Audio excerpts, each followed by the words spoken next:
मुरधर मोती नी पुजे उजास करे अनंत, सद्गुण सु सरसे सदा वे शूरा वे संत। धरा नभ अमर अजर गूंजे अनहद नाद, घणी खंब मालन धरा जायो तू जसवंत। अध्याय के इस एपिसोड में हम बात कर रहे हैं उस राजनेता की जो कहे जाते थे अटल बिहारी वाजपेयी के हनुमान। मैं योगेश शर्मा अध्याय में आज लेकर आया हूं प्रख्यात राजनेता और थार के शेर कहे जाने वाले महानेता जसवंत सिंह की महागाथा। साल 1999 31 दिसंबर पूरी दुनिया साल 2000 में प्रवेश का इंतजार कर रही थी। दूसरी ओर हमारा देश भारत चिंता में डूबा हुआ था। आतंकियों ने इस समय ऐसी घटना को अंजाम दिया जब पूरी दुनिया क्रिसमस और नववर्ष के जश्न की तैयारियों में जुटी थी। कारण था हमारे हवाई जहाज का आतंकवादियों की ओर से हाईजैक कर लेना। दरअसल 24 दिसंबर 1999 को इंडियन एयरलाइंस का प्लेन IC 814 नेपाल से हाईजैक कर लिया गया था। विमान में 176 यात्री और 17 क्रू मेंबर सवार थे।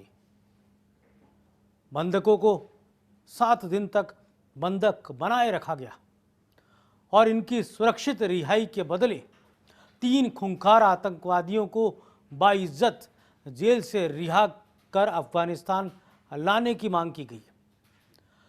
उस समय देश में सरकार थी NDA की और प्रधानमंत्री थे अटल बिहारी वाजपेयी।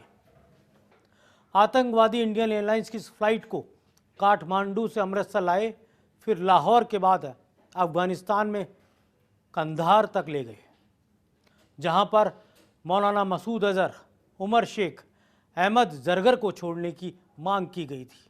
तीनों ही अंतर्राष्ट्रीय स्तर पर खूंखार आतंकवादी कहे जाते थे। हाईजैक में भारतीय यात्रियों के अलावा ऑस्ट्रेलिया, बेल्जियम, कनाडा, फ्रांस और इटली जैसे अन्य देशों के नागरिक भी सवार थे। हालात ऐसे बने कि तत्कालीन NDA सरकार को इन यात्रियों की सुरक्षा सुनिश्चित करने के लिए 3 आतंकियों को कंधार ले जाकर रिहा करने का फैसला लेना पड़ा।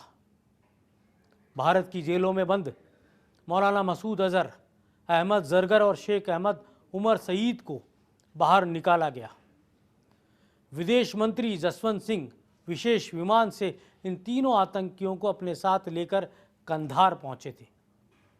इन तीनों को कंधार में ही रिहा कर दिया गया और 31 दिसंबर को भारत सरकार और अपहरणकर्ताओं के बीच समझौते के बाद सभी बंधकों को सुरक्षित निकाल लिया गया। इससे पहले वाजपेयी ने विमान में बंधक बने यात्रियों के रिश्तेदारों को प्रधानमंत्री आवास पर बुलाया और उन्हें सरकारी कार्रवाई के बारे में समझाने की कोशिश की और ये कहा कि तमाम यात्रियों को सुरक्षित भारत लेकर आया जाएगा। उस वक्त अफगानिस्तान में तालिबान की सरकार थी। मुल्ला उमर और उनके विदेश मंत्री वकील अहमद मुतवक्किल बातचीत कर रहे थे। शुरुआत में बंधक यात्रियों की रिहाई के बदले देश की अलग अलग जेलों में बंद 36 आतंकवादियों को छोड़ने, एक आतंकवादी सज्जाद अगवानी की लाश सौंपने और 20 करोड़ अमेरिकी डॉलर की रकम बतौर फिरौती देने की मांग कर रहे थे। मांग रखने वाला था मौलाना मसूद का छोटा भाई। उधर दिल्ली में कैबिनेट कमेटी ऑन सिक्योरिटी का कोई वरिष्ठ मंत्री रिश्तेदारों से मिलने को तैयार नहीं था। तब तत्कालीन विदेश और रक्षा मंत्री जसवंत सिंह आगे आए और उनकी बातचीत के बाद PM तमाम उन यात्रियों के रिश्तेदारों से मिले जो कहा जा सकता है बहुत ज़्यादा परेशान थे। उस वक्त लोग मांग कर रहे थे कि जब मुफ्ती मोहम्मद सईद की बेटी रुबैया के लिए आतंकवादियों को छोड़ा गया था तो हमारे रिश्तेदारों के लिए क्यों नहीं? जो देना है दे दो, हमें कोई फ़र्क नहीं पड़ता, लेकिन हमारे लोगों को वापस लेकर आओ। कंधार के उस ऑपरेशन के दौरान तत्कालीन IB के मुखिया अजीत डोवाल शामिल थे। 28 दिसंबर को आतंकवादियों के साथ डील लगभग तय हो गई। 3 आतंकवादियों मौलाना मसूद अजहर, मुश्ताक अहमद जरगर और अहमद उमर सईद शेख को छोड़ने पर बात तय हो गई। सीसीएस की बैठकों में प्रधानमंत्री के साथ रक्षा, गृह मंत्री, विदेश मंत्री, राष्ट्रीय सुरक्षा सलाहकार हुआ करते थे। 36 के बजाय 3 आतंकवादियों को छोड़ने का फैसला हुआ। तब 3 खूंखार आतंकवादियों को लेकर जसवंत सिंह कांधार पहुंचे और बंधक बने यात्रियों को रिहा कराकर वापस भारत लेकर आए और इसीलिए वो वाजपेयी के हनुमान भी कहलाए। कांधार प्रकरण के बाद जसवंत सिंह लेकिन अपनों के निशाने पर भी आ गए। जसवंत सिंह को उनकी पार्टी के लोगों ने कोसना शुरू कर दिया। इसके बावजूद जसवंत सिंह कभी भी अपनी उदारवादी छवि से उन्होंने समझौता नहीं किया। अटल सरकार में वित्त, विदेश और रक्षा जैसे अहम मंत्रालय संभालने वाले जसवंत सिंह ने 1999 में कंधार विमान हाईजैक मामले में अहम भूमिका निभाई थी। जसवंत सिंह ने इस घटनाक्रम पर एक पुस्तक में लिखा है, 3 आतंकवादियों को रिहा करने का निर्णय मेरे जीवन का सबसे कठिन और भावनात्मक रूप से सबसे थका देने वाला समय था। पहले मैं आतंकवादियों के साथ समझौते के मूड में बिल्कुल नहीं था, लेकिन जैसे जैसे दिन बीतते गए मेरा फैसला बदलने लगा। उन्होंने ये भी कहा कि मेरे कांधार में आतंकियों के साथ जाने की बात तत्कालीन गृह मंत्री लाल कृष्ण आडवाणी को पता थी। बहरहाल विदेश मंत्री जसवंत सिंह के लिए जरूरी था बंधकों की जिंदगी को बचाना। फिर भी उन्हें विलेन की तरह देखा गया। विमान अपहरण के वक्त जब सैकड़ों लोग प्रधानमंत्री निवास के बाहर प्रदर्शन कर रहे थे, तब जसवंत सिंह के लिए बंधकों की रिहाई ही सबसे बड़ा मुद्दा था। जब 3 खूंखार आतंकवादियों की न केवल रिहाई का फैसला बल्कि जसवंत सिंह खुद छोड़ने कांधार तक गए, तो अचानक इस मुल्क ने उन्हें विलेन के तौर पर बना दिया, जबकि आतंकवादियों को छोड़ने का फैसला वाजपेयी सरकार का था, अकेले जसवंत सिंह का नहीं। मौलाना के सपूत जसवंत सिंह की सियासत के अलहदा नेता थे। सेना से सियासत में आकर उन्होंने अलग ही मुकाम स्थापित किया था। अटल बिहारी वाजपेयी की सरकार में वो मंत्री रहे, उनके वाजपेयी से करीबी रिश्ते रहे और ऐसे ही संबंध लाल कृष्ण आडवाणी से भी रहे। फिर पाकिस्तान के संस्थापक जिन्ना को सेकुलर सर्टिफिकेट देने की बात ने जसवंत सिंह की सियासत को बदल कर रख दिया था। Jinnah India partition independence Jaswant Singh की लिखी इस किताब ने देश ही नहीं सरहद पार भी हलचल मचा दी थी। जिन्ना को धर्मनिरपेक्ष देने के सर्टिफिकेट की दलील ने आग में घी डालने का काम किया। अटल बिहारी वाजपेयी उस समय राजनीति से दूर हो गए थे और लाल कृष्ण आडवाणी इस सियासी हालात में नहीं थे कि अपने सियासी सखा की मदद कर सके। आखिरकार पार्टी से निलंबन का दंश जसवंत सिंह को झेलना पड़ा। संघ को जिन्ना पर जसवंत का रुख रास नहीं आया। जसवंत सिंह ने 2014 के लोकसभा चुनाव में अपना अंतिम चुनाव मायड़ की धरती से लड़ने की इच्छा रखी, तो बीजेपी ने उनका टिकट काट दिया और कांग्रेस से बीजेपी में लाकर टिकट थमा दिया जाट नेता कर्नल सोनाराम को। जसवंत सिंह ने अपना सियासी जीवन खुद तैयार किया था। सेना और फिर जोधपुर दरबार की सेवाओं से निकलकर सियासत में वो आए और छा गए। अटल, आडवाणी, भैरव सिंह शेखावत के बाद उनका नाम बीजेपी में प्रमुखता से लिया जाता था। वाजपेयी सरकार में विदेश मंत्री, वित्त और रक्षा मंत्री जैसे ओहदे उन्होंने संभाले। 1998 में परमाणु परीक्षण के बाद भारत और अमेरिका के बीच आई खटास को जसवंत सिंह ने ही अपनी कूटनीति से दूर किया था। बाड़मेर और जैसलमेर से लोकसभा सांसद तो सुदूर दार्जिलिंग से भी सांसद बनने का गौरव उन्हें हासिल था।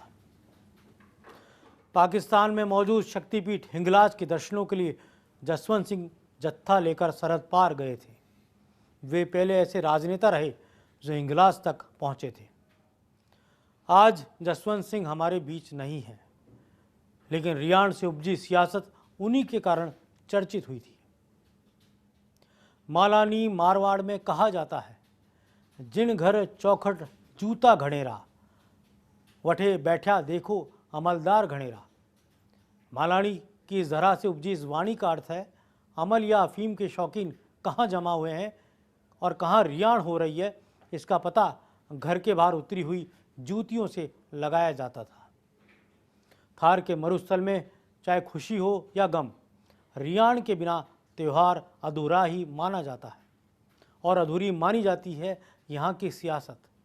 जब मौसम चुनाव का हो तो रियाण ही तय कर देती है कि वोट किस पार्टी या उम्मीदवार को देना है। लिहाजा रियाण के बगैर सियासत अधूरी है। साल 2007 के दिन 31 अक्टूबर को जसोल में मालानी के कद्दावर राजपूत क्षत्रप जसवंत सिंह के यहाँ दावत का आयोजन हुआ, जिसे रियाण कहा गया। आयोजन पर आरोप लगे कि यहाँ अफीम परोसी गई। जसवंत सिंह ने जवाब दिया कि यह अफीम नहीं केसर थी, लेकिन ये कोई सामान्य घटना नहीं थी। लिहाजा राजस्थान में बीजेपी की राजनीति के अंदर हलचल मच गई। ये तक कहा गया था कि मकसद कुछ और था, रियाण तो केवल बहाना था। तब सरकार वसुंधरा राजे की थी और उनकी सरकार में शामिल मंत्री घनश्याम तिवाड़ी, नरपत सिंह राजवी और मदन दिलावर इस रियाण में शामिल हुए थे। उस समय के दिग्गज बीजेपी नेता ललित किशोर चतुर्वेदी, रघुवीर सिंह कौशल भी दावत में शामिल हुए थे। कैलाश मेघवाल, महावीर प्रसाद, जोगेश्वर गढ़सरी के नेताओं ने भी भाग लिया था। ये तमाम नेता उस समय असंतुष्ट कहे जाते थे। बाद में जसवंत सिंह पर एनडीपीएस एक्ट के तहत अफीम के इस्तेमाल को लेकर कानूनी धाराएं लगा दी। न केवल राजस्थान बल्कि दिल्ली की सियासत में भी उफान आ गया। अफीम के आरोप भले ही सिद्ध नहीं हो पाए, मगर ये तय हो गया कि शह और मात का सियासी खेल अब शुरू हो गया है। आग उगलते रेगिस्तान के राजस्थान में राजनीतिक पारा बढ़ गया है। राजनीति की परिणति यही है कि जसवंत सिंह, जसोल और मानवेंद्र सिंह का परिवार उस पार्टी से कोसों दूर चले गए जिसकी स्थापना के पीछे ये परिवार खड़ा रहा था। जब टिकट तक काट दिया गया तब उन्होंने दुखी मन से कहा था, मैं कोई मेज, कुर्सी, फर्नीचर नहीं हूँ, मैंने कभी एडजस्ट की राजनीति नहीं की। जोधपुर की ओसियां सीट से जसवंत सिंह ने अपनी सियासी पारी शुरू की थी। 1967 का चुनाव बतौर निर्दलीय लड़ा। कुछ लोग ये मानते हैं और कहते भी हैं कि वो स्वतंत्र पार्टी से चुनाव लड़ा था। सत्य यह है कि उन्होंने स्वतंत्र पार्टी की मुखिया महारानी गायत्री देवी से मुलाकात की थी। गायत्री देवी ने उन्हें पार्टी ज्वाइन करने की सलाह दी थी, जिसके बाद जसवंत सिंह ने जवाब दिया, आपकी पार्टी में बहुत सारे राजकुमार हैं। जसवंत सिंह के इस जवाब से प्रभावित होकर गायत्री देवी के पति राजा मान सिंह द्वितीय ने उनकी पीठ थपथपाते हुए कहा, बहुत शानदार। इन चुनाव में जसवंत सिंह के समय जनसंघ के नेता भैरव सिंह शेखावत थे, उनसे भी उनकी मुलाकात हुई। भैरव सिंह शेखावत ने उन्हें पार्टी ज्वाइन कराने की सलाह दी, लेकिन जसवंत सिंह जनसंघ ज्वाइन करने को तैयार नहीं हुए। ओसियां उनका ससुराल था और इन चुनाव में जसवंत सिंह को 14,562 वोट मिले और वो चुनाव हार गए। सामने थे कांग्रेस के उम्मीदवार रणजीत सिंह, जिनको 20,236 वोट मिले, यानी 6,000 वोटों से जसवंत सिंह अपना पहला चुनाव हार गए थे। जोधपुर लौटकर खेतीबाड़ी और दूध बेचने तक का काम जसवंत सिंह ने किया। इसी बीच 1971 को जोधपुर महाराजा गज सिंह जी विदेश से पढ़ाई कर लौटे। जसवंत सिंह एक विश्वस्त सहायक की भूमिका में गज सिंह के साथ जुड़ गए। महाराजा गज सिंह का ससुराल भी ओसिया था और जसवंत सिंह का ससुराल भी। जोधपुर राजमाता और जसवंत सिंह की पत्नी दोनों बुआ भतीजी थी। इस भूमिका में करीब 4-5 साल रहे। जोधपुर राज परिवार की पूरी संपत्ति व्यवस्थित तरीके से है। तमाम ट्रस्ट से और उम्मेद भवन पैलेस से लेकर दूसरी संपत्ति अगर व्यवस्थित है तो उसका श्रेय जसवंत सिंह को जाता है। 1975 में आपातकाल के समय वो दिल्ली चले गए। यहाँ उनका अटल जी से परिचय हुआ और सरदार आंग्रे से भी। आंग्रे जो ग्वालियर राजमाता विजय राजे सिंधिया के निजी सचिव थे। आंग्रे के जरिए जसवंत सिंह की राजमाता से मुलाकात हुई। 1977 में आपातकाल हटा, तमाम दलों ने मिलकर जनता पार्टी बनाई। देश में आम चुनाव हुए। भैरों सिंह शेखावत ने राजस्थान में जयपुर के पास की सीटों का प्रभार जसवंत सिंह को सौंपा। 1977 का चुनाव जसवंत सिंह ने खुद नहीं लड़ा। राजस्थान में जनता पार्टी ने 152 सीटें जीती और कांग्रेस 41 सीटों पर सिमट गई और सूबे में भैरों सिंह शेखावत के नेतृत्व में कांग्रेस विरोधी सरकार बनी। 3 साल के भीतर आपसी सिर फुटवल की वजह से जनता पार्टी टूट गई। जो नेता जनसंघ से जनता पार्टी में आए थे, उन्होंने मिलकर भारतीय जनता पार्टी बनाई।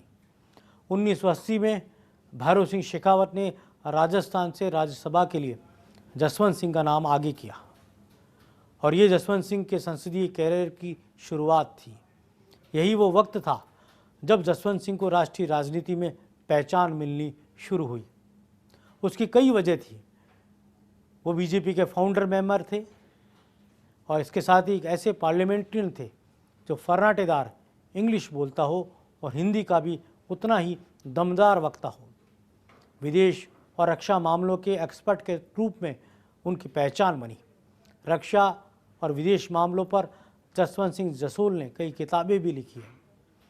1986 में दूसरी बार राज्यसभा में वो भेजे गए। 1989 का लोकसभा चुनाव जोधपुर से लड़ा। इन चुनावों में कांग्रेस की तरफ से अशोक गहलोत उनके सामने उम्मीदवार थे। चित्तौड़गढ़ से 3 बार वो लगातार चुनाव लड़े। पहली बार 1991 में महेंद्र सिंह मेवाड़ को तकरीबन 18,000 वोटों से उन्होंने चुनाव हराया। 1996 में गुलाब सिंह शक्तावत को उन्होंने तकरीबन 48,000 वोटों से चुनाव हराया। 1996 के चुनाव में 13 दिन की वाजपेयी सरकार बनी थी और जसवंत सिंह को वित्त मंत्री बनाया गया था। 1998 में देश को फिर चुनाव में जाना पड़ा और जसवंत सिंह फिर चित्तौड़ से चुनाव लड़े, तब उन्हें पराजय मिली। 2004 में बीजेपी हार गई और कांग्रेस की सरकार बनी। जसवंत सिंह को फिर से राज्यसभा के जरिए संसद में भेजा गया। राज्यसभा का लीडर ऑफ अपोजिशन बनाया गया। 2009 के चुनाव में उनको पश्चिम बंगाल की दार्जिलिंग सीट से चुनाव लड़ाया गया और बंगाल से जीतकर संसद पहुंचने वाले जसवंत सिंह बीजेपी के पहले सांसद थे। उन्होंने बड़े मार्जिन से ये चुनाव जीता था। 2014 के चुनाव हुए। जसवंत सिंह ये चुनाव बाड़मेर सीट से लड़ना चाहते थे। पार्टी ने टिकट काटा तो निर्दलीय चुनावी समर में उतर गए। उनके सामने बीजेपी के कर्नल सोनाराम ने 4 लाख से अधिक मत अर्जित किए, तो वहीं नंबर 2 पर खुद जसवंत सिंह रहे और तीसरे नंबर पर कांग्रेस के हरीश चौधरी रहे। जसवंत सिंह ये चुनाव हार गए, जो कहा जाता है कि उस समय का स्वाभिमान का चुनाव था। चुनाव के कुछ वक्त बाद ही दिल्ली में अपने आवास पर रात के समय फिसलने से सिर पर उनके चोट लग गई और वो कोमा में चले गए। करीब 6 साल तक कोमा में रहने के बाद 27 सितंबर 2020 को उनका निधन हो गया। बीजेपी ने 2012 में उपराष्ट्रपति पद का भी उन्हें उम्मीदवार बनाया था, लेकिन तब यूपीए के उम्मीदवार हामिद अंसारी के हाथों उन्हें शिकस्त हाथ लगी थी। जसवंत सिंह ने अपने राजनीतिक सफ़र में पाकिस्तान और बांग्लादेश के साथ रिश्ते सुधारने की हर संभव कोशिश की थी। भारत, पाकिस्तान और बांग्लादेश के बीच शांति का उनका सपना भी अधूरा ही रह गया।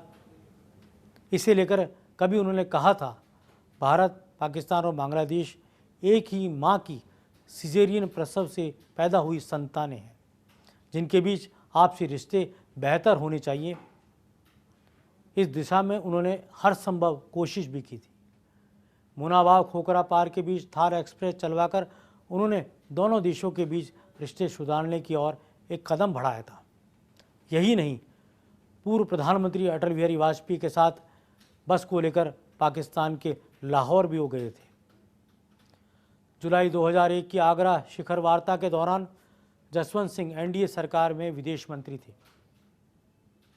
आगरा में अटल बिहारी वाजपेयी और पाकिस्तान के तानाशाह परवेज मुशर्रफ के बीच वार्ता के दौरान जसवंत सिंह मौजूद थे। दरअसल वार्ता के पहले दिन भारत के विदेश मंत्री जसवंत सिंह ने प्रस्ताव दिया था कि अटल बिहारी वाजपेयी और मुशर्रफ के साथ दोनों देशों के विदेश मंत्री भी बैठेंगे। इसके बाद दोनों देशों के मुखिया सहित तकरीबन 4 लोगों के बीच बातचीत चली और कोशिश भी की गई, लेकिन तमाम वार्ता सफल नहीं हो पाई। जसवंत सिंह ने अटल बिहारी वाजपेयी सरकार में अहम जिम्मेदारियों को संभाला। 3 मंत्रालयों को एक साथ संभालने वाले वो शायद राजस्थान के इकलौते नेता थे। 1998 में परमाणु परीक्षण के बाद जब अमेरिका ने भारत पर सख्त प्रतिबंध लगाए थे, तब जसवंत सिंह ने ही अमेरिका से बातचीत की थी। जसवंत सिंह को अपने क्षेत्र में दाता नाम से जाना जाता था। जसवंत सिंह जोधपुर महाराजा के करीबी थे। जसवंत के कहा जा सकता है कि जोधपुर के लिए, उस डिवीज़न के लिए उन्होंने बहुत काम किए। बाड़मेर तक रेलवे लाइन, जोधपुर में एम्स को पहुंचाने का श्रेय उन्हीं को जाता है। जसवंत सिंह के बीजेपी से निलंबन और निष्कासन के इतिहास के साथ ही जसवंत सिंह के बाद उनके पुत्र मानवेंद्र सिंह ने अपना सियासी रास्ता बदल लिया। आज जसवंत सिंह जसोल के पुत्र मानवेंद्र सिंह कांग्रेस में हैं।